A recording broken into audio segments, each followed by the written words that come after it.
I'm a 27-year-old woman, and this is a story I never thought I'd be telling. It's one of those things that you shove in the back of your mind, hoping you can forget about it, but it always comes creeping back, like a nightmare that won't let you go. You know the kind. Let me start from the beginning. There's me, the daughter, and then there's my younger brother, Ethan. Ethan's the golden boy in the family. Always the one who gets the extra attention, the extra praise, and for whatever reason, always the one who can do no wrong. I guess I was the quiet one, the one who stayed out of trouble, kept to herself, and always did what I was told. But you know how it is. When you've got a sibling like Ethan, you're always in his shadow, no matter what you do. We grew up with Dad. Our mom left when I was just a toddler, and Dad did his best to raise us.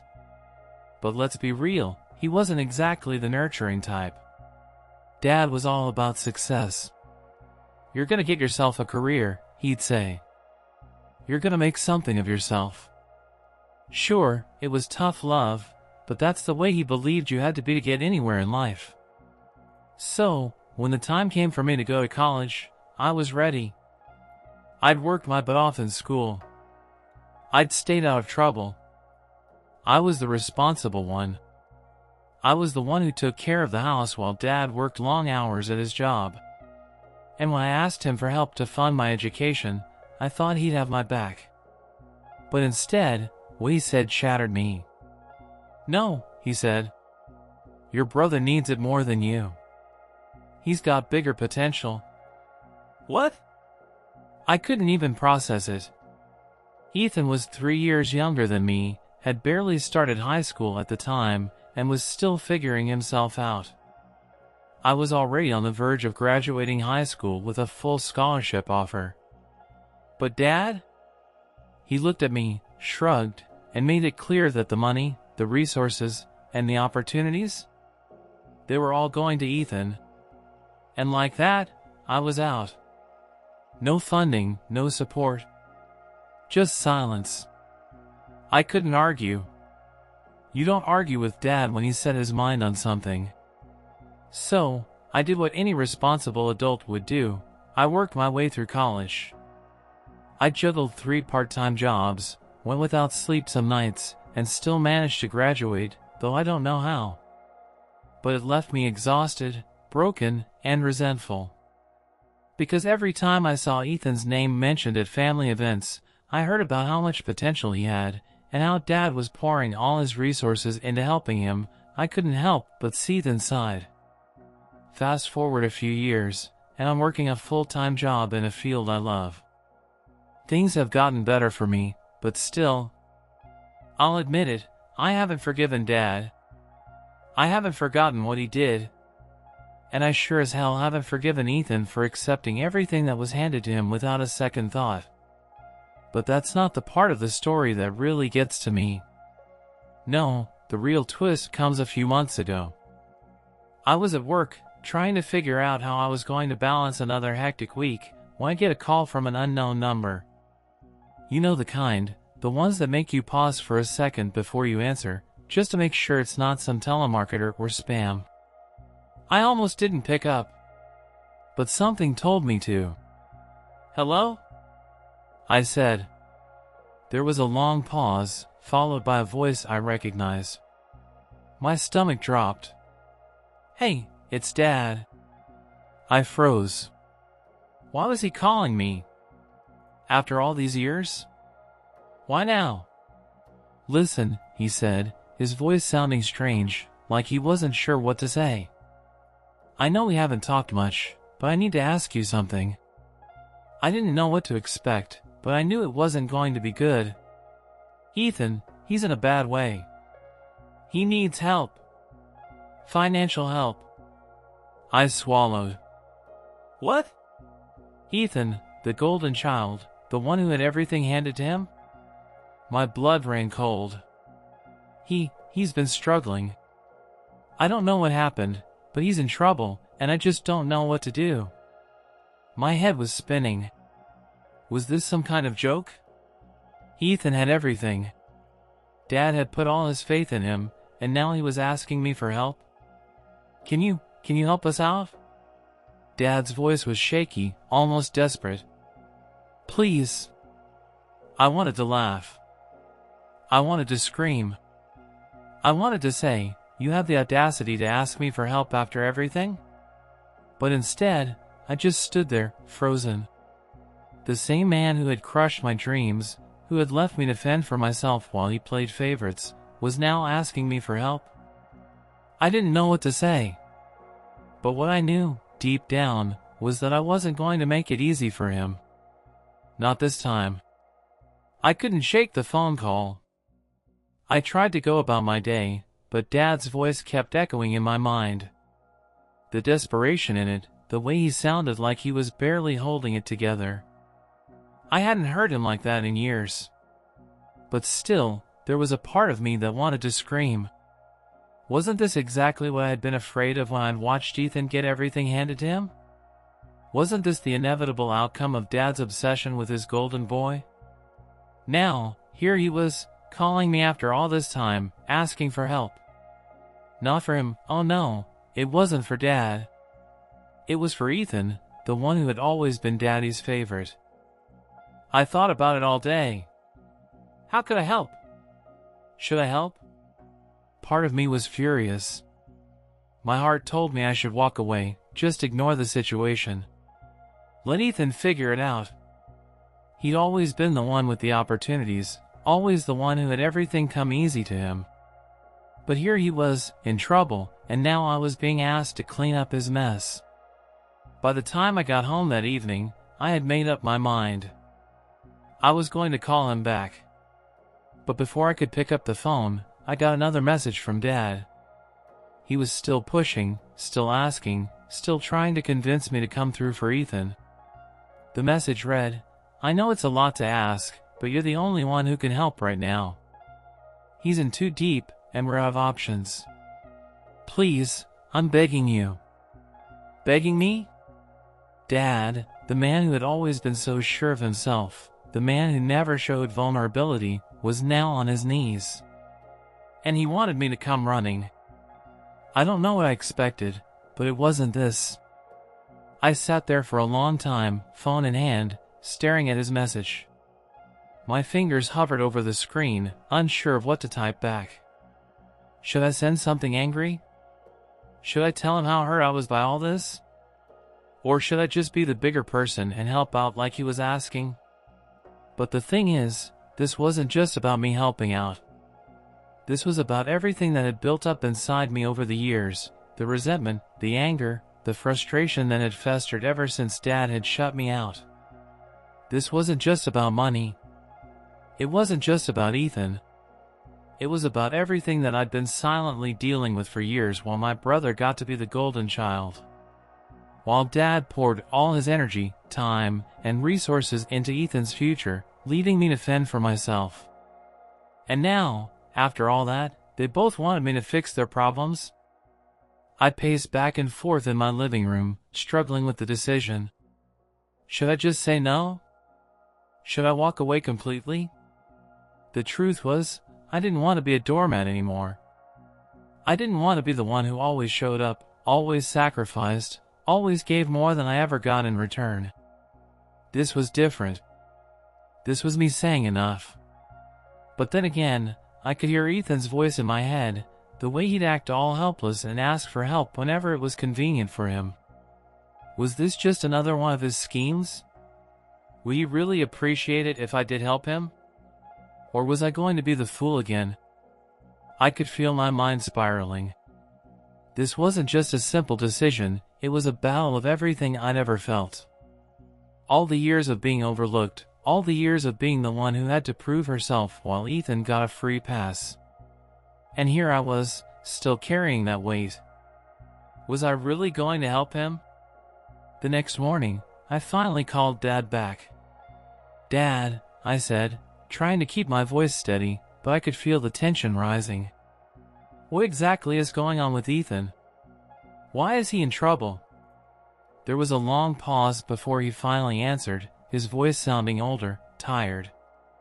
"It's bad, honey," he said. "Ethan, he's gotten into some debt. A lot of debt." And he's been hiding it from me for months. I tried to help him get back on track, but he just kept sinking deeper. I thought he had it under control, but now I don't know what to do. I'm reaching out to you because you're the only one who can save him now. I felt a knot tighten in my stomach. Dead? Ethan? How could he have let it get this far? This wasn't the responsible young man Dad had always painted him to be. But then again, this was Ethan. Always the one who got to take the easy road, while I was the one left picking up the pieces. The betrayal, once again, felt sharp. Dad, I don't know, I said, trying to stay calm. I don't know if I can just jump in and fix this. I've been on my own, working hard to get to where I am. I've had to do it all without anyone's help. You want me to just drop everything and come save Ethan? I know it's asking a lot, Dad replied, his voice cracking. But you're the only one I can count on. I couldn't believe it. The same man who had written me off, who had poured everything into Ethan's future, was now telling me that I was the one he could count on. What about the years when I needed him? What about the times I was left to fend for myself? I was angry, so angry. But there was this part of me, this stupid part, that still cared. I wasn't the person who could just turn my back on someone in need, even if that someone had never shown me an ounce of kindness. So, I said the words before I could think about them too much. I'll help. But I need to know everything. No more lies. No more secrets. And with that, I felt like I'd just stepped into a trap of my own making. I don't know what I expected, but when I agreed to help, I didn't realize just how deep the hole was. The day after I spoke to Dad, I found myself in my car, heading toward their house. I hadn't been there in months, maybe even longer. It's funny how things change, how you can go from seeing someone every day to suddenly feeling like a stranger in their house. But there I was, sitting in the driver's seat, gripping the steering wheel, knowing this was a step I couldn't take back. I wasn't even sure what I was walking into. When I got there, Ethan was sitting on the couch, looking as though he hadn't showered in days. His hair was messy, his eyes were puffy, and there was a layer of tension in the air that was impossible to ignore. I could already feel the resentment building up inside me. It was like I was looking at the same person who had always gotten what they wanted, and now here he was, playing the helpless victim. "Hey," I said, trying to keep my voice steady as I stepped into the living room. Ethan looked up at me, his expression unreadable for a moment, before a half-smile tugged at his lips. "Hey, sis. Glad you came. I know this isn't easy." No, it wasn't easy. It wasn't easy at all. But I wasn't about to let him think for 1 second that this was a simple favor. I didn't say anything though, just let the silence hang for a beat. Dad was in the kitchen, pacing around like he had something important to say but wasn't sure how to say it. When he saw me, he stopped mid-step and gave me that same exhausted look that made me want to scream. "Thanks for coming, honey," he said, his voice already cracking. I nodded, though I wasn't sure if I was madder at him or Ethan. "So, what's really going on? What kind of trouble is he in?" Ethan shifted uncomfortably on the couch. "It's not as bad as it looks," he said, his voice uncertain, like he was trying to convince himself as much as me. I ran up a few bills. Some investments went south. I didn't plan for the debt to pile up this fast, but it did. And now it's too much to handle." The way he said it made me feel like I was listening to someone tell a story they've rehearsed a million times. But I had no intention of letting him off the hook that easily. "A few bills?" I repeated, trying to keep my tone neutral. "What does that even mean? How much are we talking about?" Ethan glanced at Dad for a second, like he wasn't sure if he should answer. Dad looked at me, then back at Ethan, and the air between them was thick with unspoken words. I hated it. I hated this weird dance they were doing. Enough to drown in, Ethan muttered. I'm not proud of it, but it's my mess. And now I need help. Dad didn't say anything, just stared at the floor like he'd been expecting this day to come for a long time. I felt a rush of anger flare up, but I held it back. You're not proud of it? You should have thought about that before you spent money you didn't have. You've been living like nothing could go wrong, and now here I am, supposed to clean up the mess you made. I knew the words stung. I could see it in their eyes. But honestly, I didn't care. The years of hurt, the years of being ignored while they played favorites, it all came rushing out in a way I hadn't expected. I wasn't just helping Ethan, I was dealing with everything that had been left unsaid for so long. Look, Ethan said, his voice shaky, I didn't mean for it to get this far. But now I'm screwed. No one else is willing to help me. I glanced over at Dad. He was still quiet, his face creased with worry, but I could see the same old story in his eyes. He wasn't going to stand up for me. Not in front of Ethan. This wasn't just about money anymore. It was about the fact that I was once again the one stuck in the middle, caught between a brother who'd always gotten the easy way out and a father who could never see beyond his own obsession with potential. Why didn't you ask for help earlier? I snapped. Why did I have to be the one to come back into this mess? Why wasn't I enough before? Dad didn't answer, and Ethan didn't have an answer either. I could feel my hands start to shake. The frustration was building, and I didn't know how much longer I could keep it in. Do you even understand what you've put me through? I said, my voice rising now. You've drained me for years, and now you want me to step in and save you? Why should I? Ethan shrank back a little, the guilt starting to sink in. But Dad wasn't having any of it. You think it's easy for me, too? Dad shot back. You think I wanted this? You think I wanted to let you go through everything on your own while I gave everything to him? He gestured toward Ethan, his voice cracking. I didn't want to do that. But you're so independent. You never asked for help. And he always needed more. That's when I saw it. That's when it hit me. Dad had never seen me as someone who needed anything. He thought I was strong enough to handle everything on my own, and because of that, I'd always been invisible. And Ethan? Well, Ethan had always been the one to fall apart and beg for help. Dad never expected him to handle anything on his own. I didn't know how to process that. I was angry, hurt, and honestly, so damn tired. Great, I said, pushing my chair back.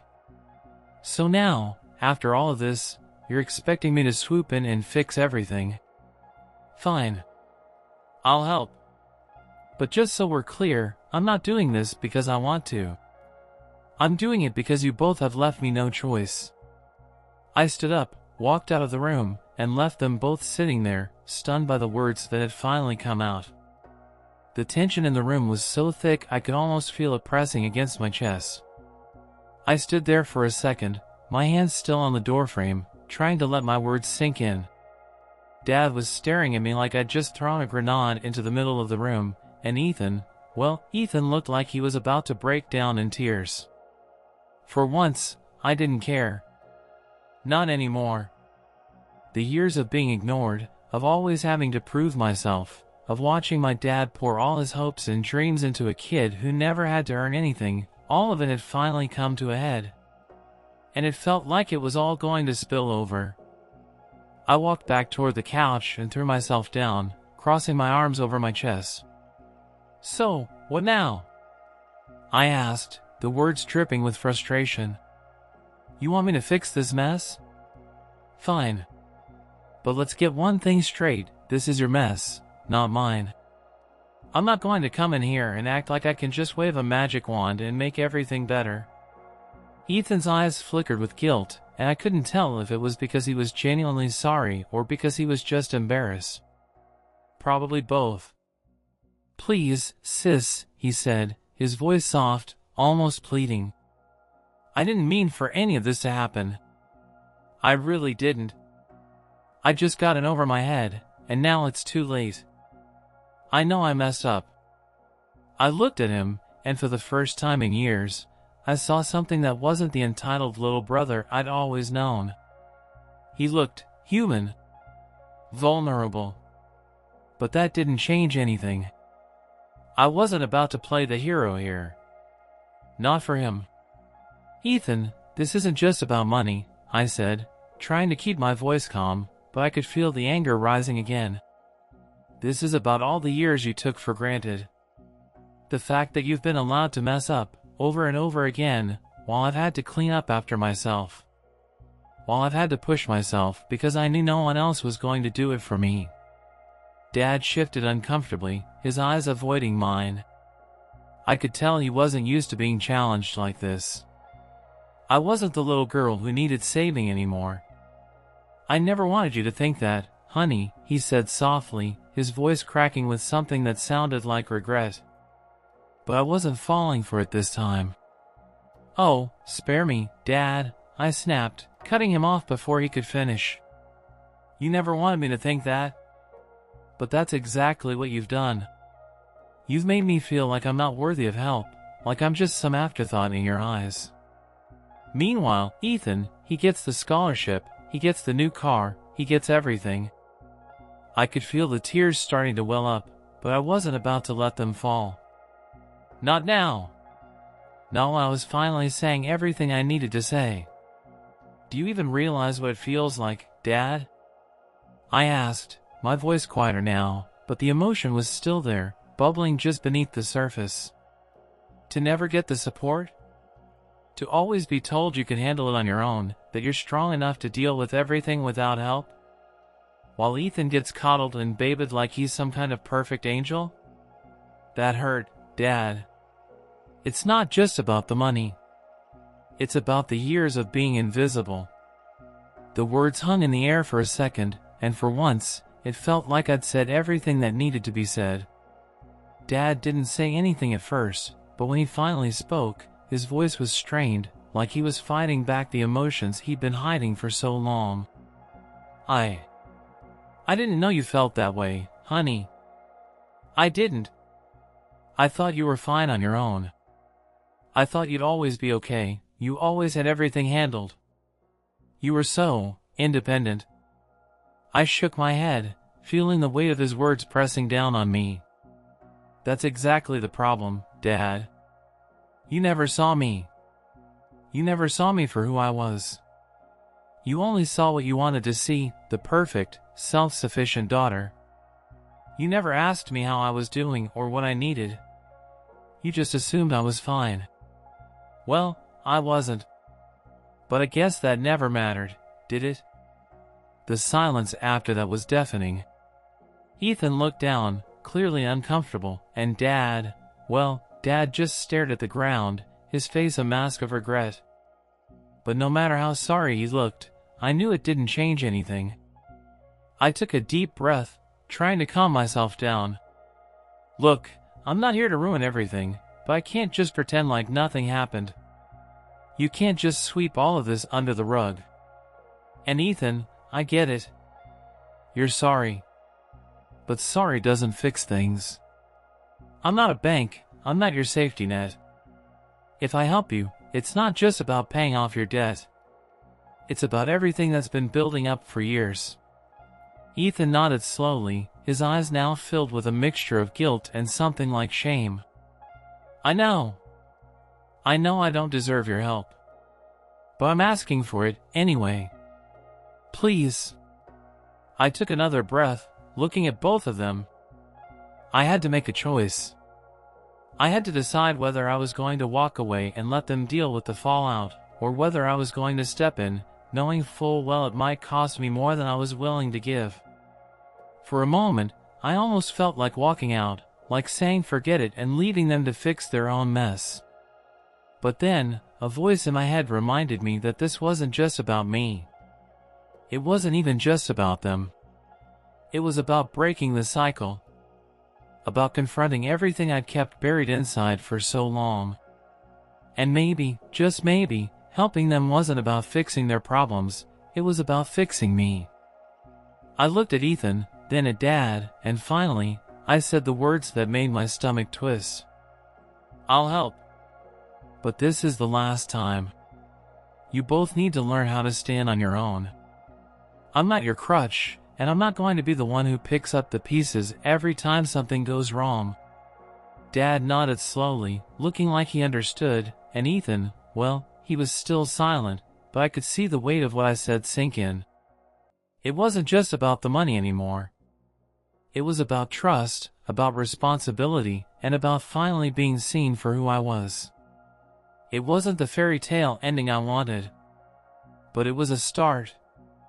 It's strange, you know, how you can spend so many years carrying something, holding it inside, and not even realize how much it weighs until you finally let it go. For me, helping Ethan wasn't some grand act of redemption. It wasn't a fairy tale where everything magically falls into place. No, it was more like a slow, painful peeling away of all the layers of bitterness I'd been stacking up for years. And let me tell you, it didn't feel good at first. It didn't feel right. But somewhere in that mess, I think something started to change. After I agreed to help Ethan, things were complicated.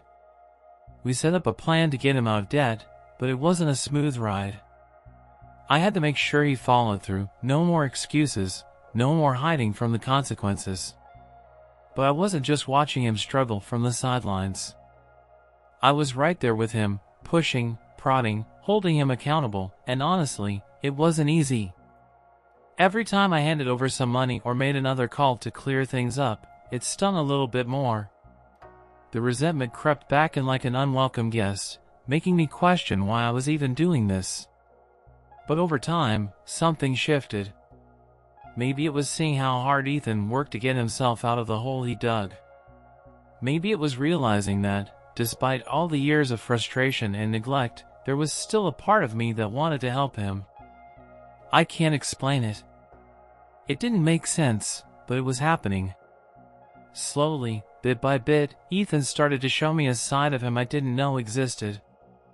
The entitled little brother wasn't so entitled anymore. He was humbled. He was actually trying. And that, well, that made all the difference. Dad, on the other hand, didn't really change. Not in the way I hoped. He kept his distance. Maybe it was guilt, maybe it was pride, but whatever it was, it kept him from really being there. I'd call him for updates, but the conversations always felt awkward, like he was still trying to figure out how to make things right without ever saying the words. It was like he wanted to apologize but couldn't bring himself to do it. And honestly, that was fine. I didn't need him to apologize. I didn't need him to make it all better. What I needed was space. Space to figure out how I felt, space to let go of the anger, and space to finally stop waiting for him to see me. Because I already knew who I was, and I didn't need his approval anymore. It was about that time, somewhere between the awkward phone calls and the long nights of working with Ethan, that I realized something important. This wasn't just about them. This wasn't about fixing their mistakes. It wasn't about paying the price for their failures. It was about me learning how to stop being the one who always had to pick up the pieces. It was about me learning to set boundaries, to say no when it mattered, and to stop letting the weight of their expectations crush me. I never got that perfect family moment where we all hugged it out and everything was fine. But I think that was the point. It wasn't about perfection. It was about growth.